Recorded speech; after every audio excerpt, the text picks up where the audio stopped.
Mula kay Ma'am Rita Saidel. Good noon po sir or ma'am, ask ko lang po sana about sa tutorial nyo ng torta.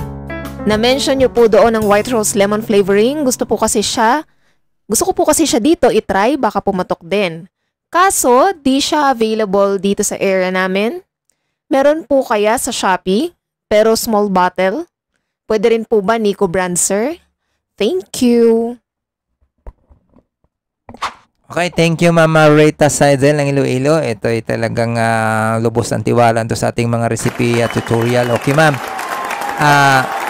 Diyan naman, nirecommend ko lang naman yan talaga. Kaya ko naman kasi nirecommend yan. Yun kasi ang na-observe ko na pinakamagandang nagamit ko sa flavor ng torta. Talaga. Yan talagang pinakamaganda ma'am nagamit ko. Nasubukan ko na rin yung Nico or anumang mga flavor. Marami naman talagang flavor. Oo. Kaya lang, hindi nagmamatch sa bango ng torta pag ginagamitan natin ng ibang flavor. Pero i-try nyo din po pong as in, wala po talaga kayong ma-orderan yan. Even sa Shopee at Lazada, i-try nyo din po sa TikTok. Baka meron. Para po maging match. Basta wag nyo lang kalimutan ma'am ang ating desiccated coconut. Yan ay optional pero napakaganda din po talaga pag samahan natin ang desiccated coconut. Yung timpla natin yan, kahit 4 tablespoon lamang inyong ilalagay, iba po talaga pag ating kinakain. Parang may gusto tayong patunayan sa ating dudurugin, sa ating bibig pag nilagay natin yan. At saka dagdag bango din po talaga ang desiccated coconut sa ating torta. Oo. Opo, ganun po talaga. Sana inyo yung matry talaga at kung matry nyo man, sana makapagbigay ka ng feedback sa atin.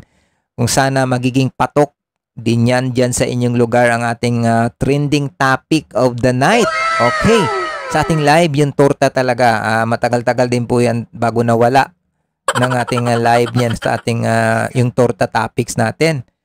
At saka napakaganda din po talaga yan ng ating torta. Kung matry nyo po yan talaga, wala kayo talagang masasabi dyan.